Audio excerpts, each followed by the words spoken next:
I'm Charlie. Welcome to Chill and Popcorn. Happy Monday. Welcome to X-Men Apocalypse. You had to look at your notes to figure out it was X-Men Apocalypse, and you know what? I'm not watching it. Come on, yes you are. No. I'm going. Bye. Bye. Bye. I'm not watching this film again. It's terrible. The third one is always the worst. So, X-Men Apocalypse. Yeah, the longest X-Men movie of a lot, and it feels like a runtime of 2 hours 24 minutes. Set in the 1980s, the X-Men defeat an evil yawn. Directed by Bryan Singer, written by Simon Kinberg, Bryan Singer, Michael Dougherty, James McAvoy, Michael Fassbender, Jennifer Lawrence, Nicholas Hoult, Oscar Isaac, Rose Byrne, Evans Peters, Josh Helman, Sophie Turner, Ty Sheridan. Like we all care about the cast. Let's go to it. Yeah. Made for $178 million estimated. We have a US gross of $155 million in the US and Canada, so it didn't break even. But a worldwide gross of $543 million, so it made it broke even by a long shot on the market, and it did more money than it deserved to. This is one terrible, hard watch, repetitive movie. So, Did not like it. You put this off for a long time, didn't you? I didn't want to do this film because it is a terrible. I love X-Men. I want to be good. X-Men is the reason why I believe the comic books. First 3 X-Men, yes, I did say 3 X-Men movies are superb. Even if you take all the faults from Last Stand, First Class is brilliant. Yeah. This is excluding Logan and the Wolverine, which are fantastic. And Deadpool, but we just like standalone and this film is terrible. It's really terrible. Yeah. So we're going to break it down with the notes that we made when we were watching it. Okay, and so the first note I've got is that it's dodgy CG from the start. Yeah, considering that it looked better this was in 2016. Yeah. And so you're talking... Deadpool was before this. Yeah. So you're talking about dodgy CG. Somewhere. Dodgy CG. Right from the start, right down to the X-Men logo and the cast stuff at the beginning with the directors and everything, the cast and crew bit. It's dodgy. I mean, that could have been done in the late 80s. I mean, made the original one look good. I mean, the original one was and the effects 16 years before. And the effects throughout the whole film were dodgy. They were really dodgy for the budget. Yeah. They were. Yeah. I've got set in 83. Did you see Return of the Jedi came out? We'll come on to that one later. Yeah, it follows Days of Future Past. Yeah, you follow... I mean, Bryan Singer, who's been cancelled out, which, if the allegations are true... But then he's been cancelled out for a reason, and I would say the word allegation. We're not going to go through it here because we don't want to. No, we don't want to go into any of that. We're going to go in the movie. We're not going to go in about Bryan Singer. No. But next note is Logan is not the only one hard to recast. Yeah, you look at it and you think that they say how hard it is to recast Logan. And then you look at, James McAvoy and Michael Fassbender did a great job. They did an amazing job. When you look at Sophie Turner, Ty Sheridan's great in Ready Player One. Yeah. He's no Cyclops compared to James Marsden. No, he's not. Sophie Turner is no Famke Janssen. No. And they don't even feel like the same characters. It's not like where you recast the younger version, you can see them.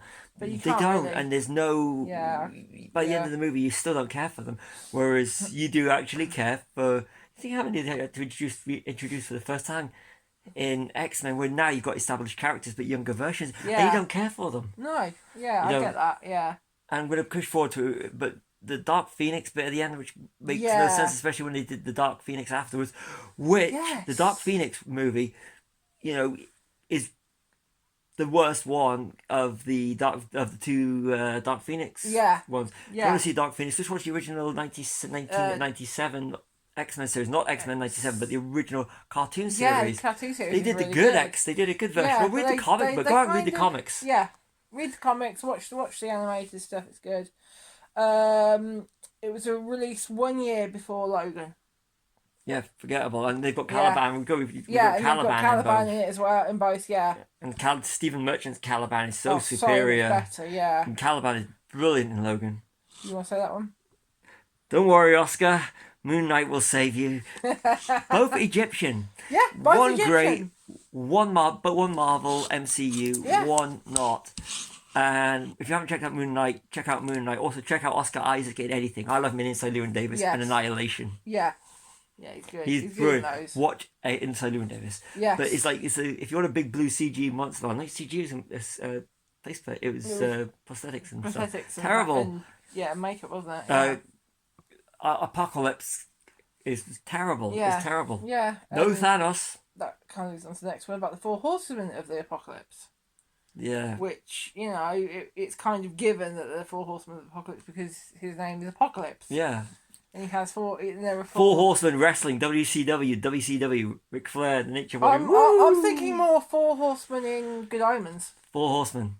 Four Horsemen in Good Omens. Can't beat Good Omens. Exactly. The writing is so superior. And then next one is Evan Peters, who plays Quicksilver in this, and Ralph Boner in One Division. Yeah. Pretending to be Quicksilver. Yeah, you think But, he's... but not the MCU's version of Quicksilver. I actually like That Evan was Peters, good. both in... Yeah. And he's in Kick-Ass. So He Evan is. Peters... But we're on the X-Men thing here. Not Kick-Ass. Not Kick-Ass. Even though it was... It's still a comic book thing, the I guy know. that did... Matthew Vaughn, who did First Class. Yes. But no. And The Wonderful Argyle. Maybe if he directed it, it might have been a better movie. Yeah. Maybe Okay, better this written. is the one that you wanted to say about. Hang on, go back a minute. The Return of the Jedi. Yeah, That's for the 1 real hour, reason 4 why minutes it's supposed. in. Yep. They diss Jedi third film in a third sequel, and it's the Yeah. third X-Men prequel. Now, I've got no problem with them disrespecting Return of the Jedi. I'm a Star Wars fan, OG. But the fact that this was a knock on X-Men Last Stand, which is a superior movie to this, and a superior movie to Dark Phoenix, and they do it because saying that the third one is always the worst. Congratulations, Brian Singer. The third one is always the worst, and you've made it.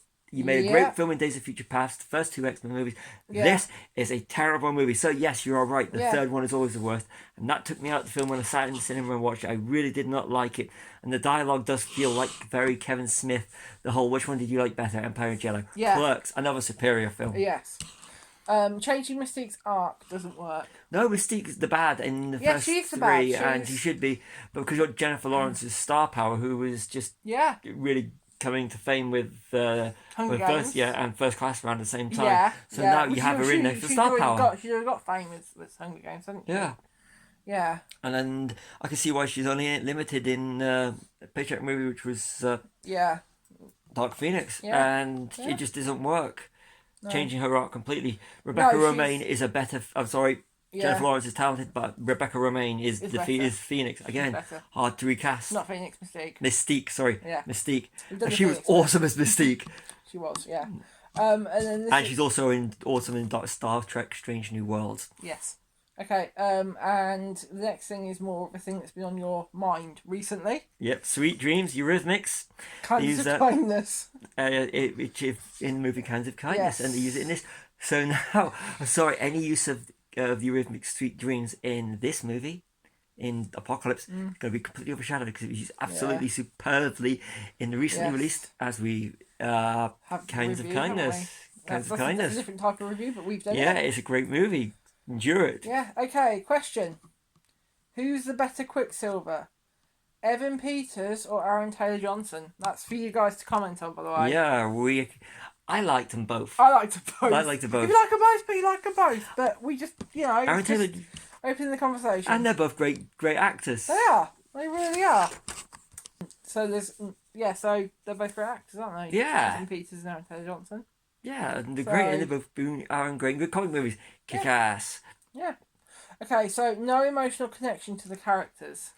No, and you should be It's there. not, is there? None whatsoever. It gets worse in Dark Phoenix. It does, yeah. But with X-Men, that was the first sort of. Well, that's what sort of got me hooked on animated comic book type films. And I love those characters, and but having them all in this one, it's like I can't connect with them. No, and the ending bit when they're in suspense, you go, who cares? You know they're going to survive. It's Yeah. it's not like Rogue One, or sorry, not Rogue One, and or the series, or any other films where you know what's going to happen, but you can still get emotionally connected and you don't want it to happen. This one, there's no, and the characters aren't there. You know they're going to survive. And the characters aren't there. They don't feel like the characters that they were don't. created even in the comics or in the cartoon or in the original 3 movies. They don't feel like the early versions. They just feel, and you just don't. Yeah. It's like you look at X2, where Jean Grey sacrifices herself. You actually care, but there's no suspense. There's no, who cares? Yeah, who cares? Magneto's repeated dialogue, loses his family, goes for revenge. Arc, sorry. Yes. Finds his good side and he repeats it, and that's basically what he does. Every film is boring, and there's the whole I have lost. It's always about him retracing his past. Yeah. And then, so he's fine, he's good. Something happens to his family or to someone he loves. So he then goes for revenge and he delves into his past, and then kiss and make up with Charles at the end. Yeah. It's very, isn't it? It's very boring. Repetitive. Repetitive. It's repetitive, which makes it boring. So for the longest X-Men movie, it's also one of the most boring because you just don't because the arcs are so the same. And Michael Fassbender is a brilliant actor. He's brilliant. Prometheus and Alien Covenant. Yeah. For just the two off the top of my head, but this he's wasted. Yeah. So they're all wasted actually. Yeah. Okay, so in X-Men Origins Wolverine, Logan saves Scott. In X-Men Apocalypse, Scott helps to save Logan. How much money did they pay Hugh Jackman just to appear as Wolverine in a film that's in this movie? Yeah. He comes on the screen. His cameo is better in First Class. Yeah. Definitely. Just brief. And brief, it's like shocking. And it's shocking, and it's funny, and it just sums up Logan. And really you just don't care for him in this one, other than going, oh my god, it's Hugh Jackman, it's Wolverine. It's Wolverine. Apart from he does make the film better. He does. He does. He really does. Yeah. Then he goes back to, we've had that one glimmer of hope. No, go back to the crap. Yeah. Okay. So, 2 hours and 23 minutes? Yep. 24 minutes? 24 minutes longest. Is this film too long? That's another question for you guys. You could chop it, go out you could literally go out, make yourself something to eat, come back, spend about 20 minutes and come back and you still be like, you know what's going on. You know exactly what's going on. And you haven't missed anything and it doesn't affect the ending and you'll be going, okay, I didn't miss anything. Yeah. You could put it on as background noise and claim you've watched it because you would just felt like it. You could just literally go, when that happened. You can have conversations with people who are barely even concentrating. Yeah, okay, so Deadpool, Captain America Civil War and Doctor Strange were all released in the same year as this film. Yeah, which one did you prefer? Yeah. Which one did you prefer? I don't know, it's hard because I like all 3 of those. Deadpool.